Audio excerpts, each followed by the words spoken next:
Merong mga tao dati, attached pa rin pala sa lahat ng ginagawa ko. Kaya ngayon willing din siyang tumaya para sa mga ginagawa ko.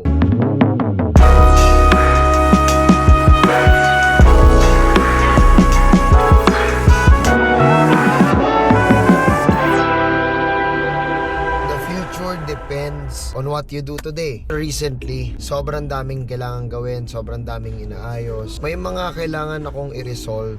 For some reasons, parang nawawalan ako ng solutions. Hindi na ako prepared or hindi ako ready para sa exact solution na kailangan ko. Meron akong dalawang kailangan i-resolve na problem. For some reasons yun nga, parang kulang na yung buwelo, preparation, lahat ng bagay na kailangan para ma-resolve yun. Merong mga tao dati na akala ko from my past na attached pa rin pala sa lahat ng ginagawa ko and nandyan pa rin pala sila para tulungan ako, suportahan ako, alalayan ako sa pagkakataon na yun. Tinanong ko lang din siya, bakit mo to ginagawa at bakit willing ka ngayong gawing tong mga gantong bagay o makipag-partner up kahit na, alam mo yun, konti lang yung time to prepare, oras para dalawan, chance na kumita tayo pare-parehas. And ang sabi lang sa akin ng tropa is, sobra lang din naman yan, kung hindi gumana, okay lang, pero sure kasi ako hindi ka papayag na hindi gumana. Sobra lang din yan dahil sa mga naitulong mo sa akin dati. Sobrang aligned lang siya dun sa the future depends on what you do today. Kasi before, siguro, may nagawa rin ako mabuti sa kanya. May nagawa rin akong maganda. May nagawa rin akong maayos. Kaya ngayon, willing din siyang tumaya para sa mga ginagawa ko. That tells me na gumalaw ka ng gumalaw, gumawa ka ng gumawa ng mabubuting bagay, ng maayos na bagay kasi baka balang araw magagamit mo yung kabutihan na yan. Baka balang araw, kapag kulang ka sa ipang tataya, meron ibang taong willing mag-ambag at tayaan din lahat ng tinatayaan mo.